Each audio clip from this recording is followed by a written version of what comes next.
Hey there, I'm Stacy Pelot with L.A.M.B.S Ministry, and you're watching Your Ministry Matters. Today we have Blake Foster and Ricky Bright with Habersham United Believers, also known as Hub.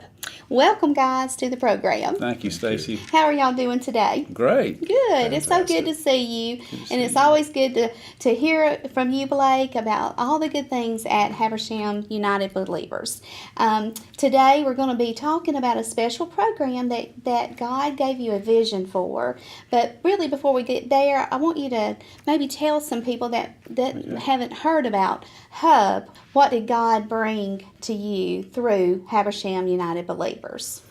Thank you for asking, Stacy. Okay, I appreciate it because it's a subject I love to talk about. I'm very passionate about it, and I look back over my life and I see how God's been preparing me for this time in my life where we formed this ministry, and I never saw it coming. Our first year as a board was in 2012, and one of our first board members was Andrea Jones. She's a graduation coach from the high school. Okay. And we were talking about needs in the community, met, unmet, partially met. And Ms. Jones said, look, we've got 350 kids that probably aren't going to graduate from high school. We've got to do something to help them. They need mentors. They're coming from some tough situations, abuse, alcohol, single parents, trying to raise these kids, and they don't care. They've been put down, they've been lied to, they've been brought up in extreme circumstances, and so we just need to help them. We need to come along beside them. We need mentors. Come alongside them, love on them, encourage them, help them any way we can. And so from that moment, we said, okay, we got to do this. But there was not any other ministry. We were in the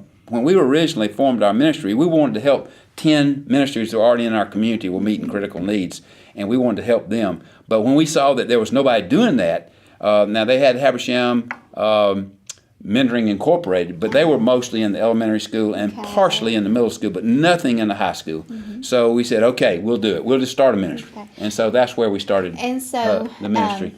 You took some training classes for this program called Teach One, Lead One. Yes, and that came on a little bit later. After we started just one-on-one mentoring, going into the Success Academy. A lot of people don't know what the Success Academy is. Tell us a little bit about but that. The Success Academy was formed by Mr. Cooper about 3 years ago when he came and to address this need where kids were falling asleep in class. They weren't paying attention.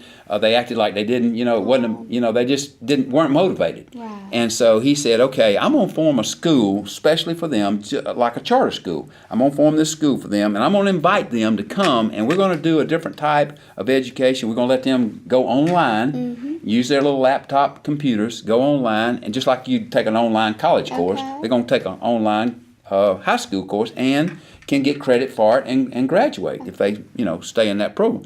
So he started that, and originally there was 40 young people that came, and they had two classes, maybe just one to start with, and then they also formed the alternative school, which is on the penal side where kids get in trouble with the law or in school suspension, and they come and serve their time, so to speak, for a semester. A lot of times they'll go back into the high school or middle school. Some of them, depending on their severity of their crime or their issues, would normally graduate. I mean, they would finish up and go back. Some of them would. We have known some of the situations where some of those kids actually they had a choice of going to jail or going to the alternative school, and some of them have to stay the whole time until they graduate.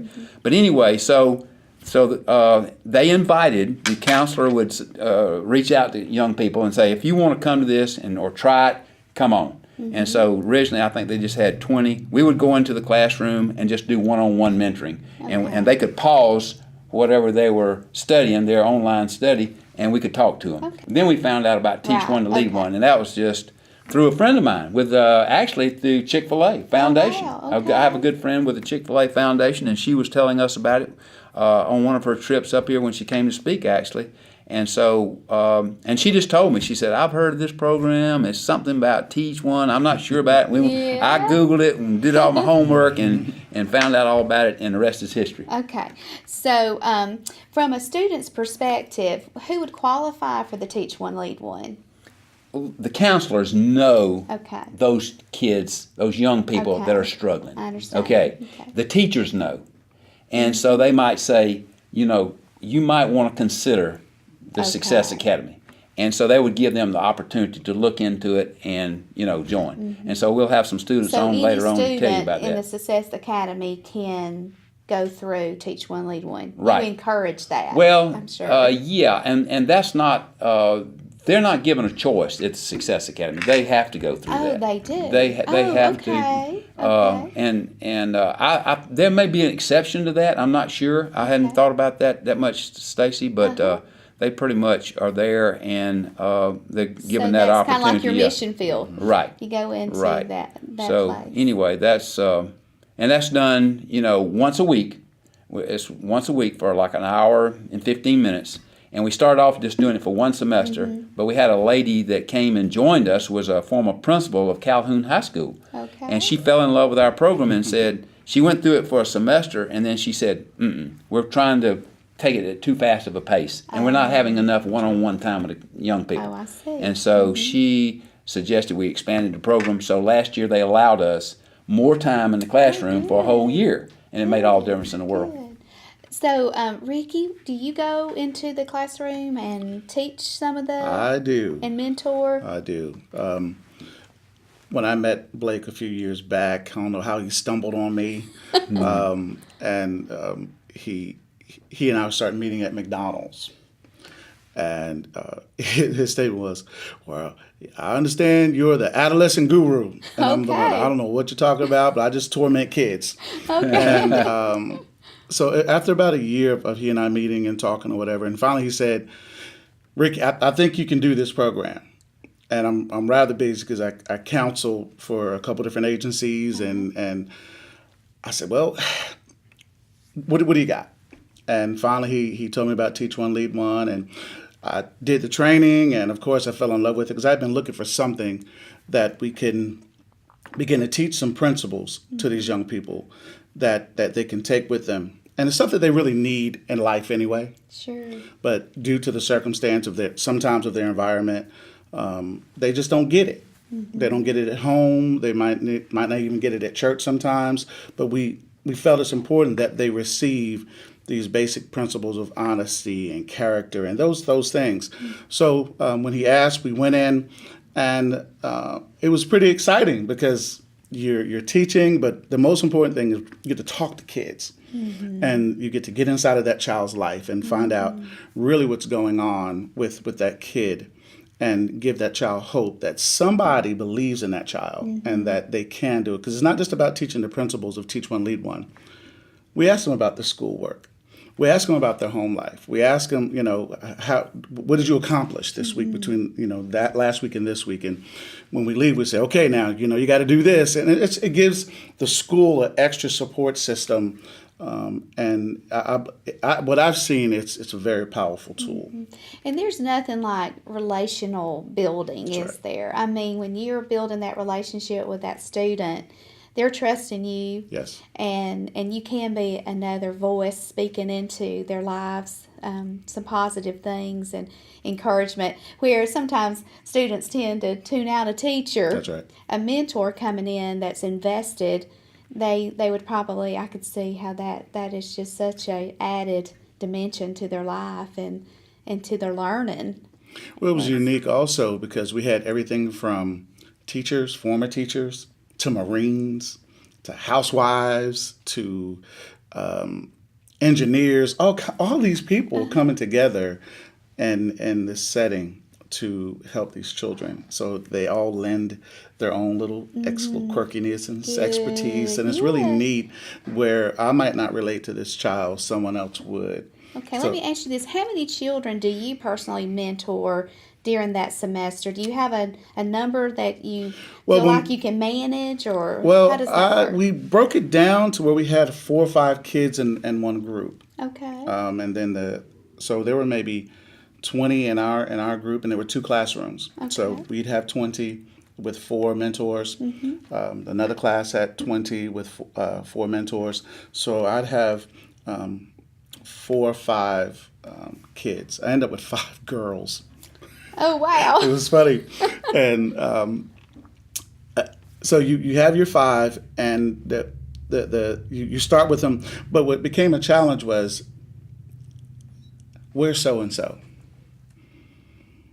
she has been here for 2 weeks. So you go to the teacher and you say, well, so and so, and and then that becomes a challenge of how do I get this child back into this program? Because it really is, you get involved, you care, Sure. and so if someone's missing, especially if you got 5 kids, and so Yes.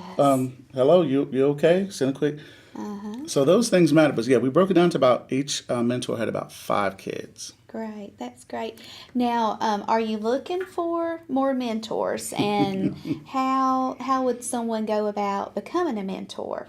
Okay, thanks for asking, Stacy. Yes, we need all the mentors we can get. If Mr. Cooper's identified 350 in the 9th through the 12th grade, and we're only impacting, say, 100 at a time, we got a long way to go. And it's every year, there's a new group. Yes. And so we could use, a couple of hundred mentors. Okay. And but at the same time, we're very, very careful because we want people to feel like it's a calling, like Sure. they love young people and they want to help. So Pastor Ricky, will you tell us about the training that you went through to become a mentor with Teach One, Lead One? Absolutely. The first thing you have to do there is a online training that every person must go through, and you must get certified, because it deals with different types of abuse, different settings where children can get hurt, and it's a mandatory reporting. So they teach you about things that things to look for, and not just from sexual abuse, but physical. When a child all of a sudden just changes, they kind of teach you how to things to look for and say, okay, what's happening here, and ways to address it. Because a lot of times people make the mistake of saying, well, it's somebody else's problem. No, as a mentor, it really is your problem. And if we find out things where a child is being abused, we have to report that, period. So there's like a safety training that you go through, and then the program itself is a national program. So it's been placed, and it's very it's laid out really well. So you'll also go through how that's supposed to be done, and the topics and different things. But the main thing is that safety. You have to receive that training before you do anything. You do nothing without getting certified in the safety area first. And then there's a book that we use that is laid out extremely well, that covers the different topics that we deal with each week. But the main thing, getting in, getting a certification done for the safety certification, and then we actually work together on who's going to do what part. There's skits, there's videos, there's topics, there's stories, and it's really a lot of fun. So it engages the It student. really doesn't. There's games, Okay. there's all kinds of stuff. But the most important thing is that safety certification before you do anything. And I'm sure you probably had to do a background check. Absolutely. And I'm sure Blake Absolutely. has some really strict guidelines there, well, too. the school does too. Yes. The school Yes. they have to sign Yeah. a consent form for a background check, and then Teach One to Lead One, Celebrate Life International takes them through another background Yes. check. So they're very well vetted. Yes, because I know there's a local background check, but there's also the Yes. national Yes. thing too. Okay, great. Well, I am excited because I believe you brought some students with you today that we're going to hear their testimony and how Teach One, Lead One impacted their lives. And we're excited to have Israel and Daniel with us today. So we're going to hear from them now. Okay.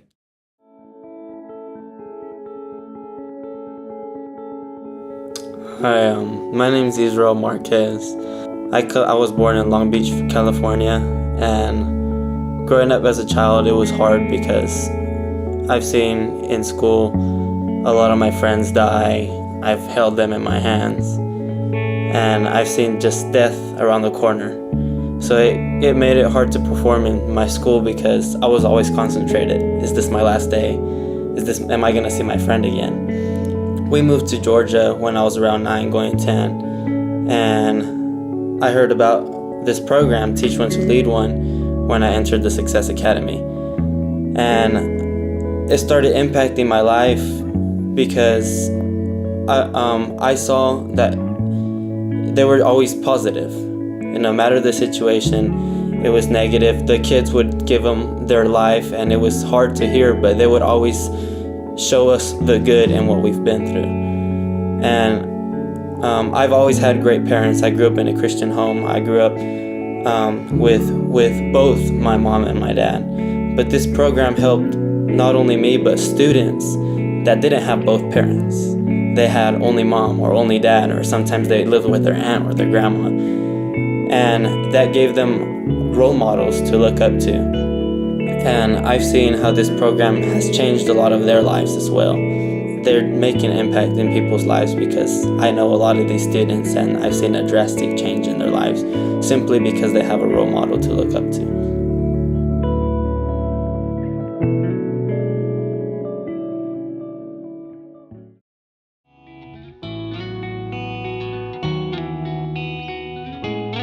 Hello, I'm Daniel Martin, and I'm originally from Atlanta. It was kind of hard growing up there because my parents was always fussing, fighting, and everything, and I ended up coming here to Habersham, and I kept in touch with Atlanta kids, like my friends and stuff, and it was kind of hard seeing them go down the wrong path. I saw them being in gangs and stuff, and it was kind of hard to see. My life was a whole lot harder, and I had some questions about life and everything else. And when I went to Success Academy, they told me about Teach One, Lead One. We went through it. It really impacted my life. It changed my life around. It helped me get a job. It helped me question some of my lifestyle choices and helped me change my life for the better. And when I looked around the Success Academy, it changed almost all the students' lives. Well, that was awesome hearing from those young guys, and it has been a pleasure having you two here today on Your Ministry Matters. I want y'all to keep up the good work and always remember your ministry matters. If you'd like to, or if you're interested in becoming a mentor, we need lots and lots of mentors. Please feel free to contact me on my personal cell phone at 706-499-6983, or you can email me at blakefosterhub@gmail.com.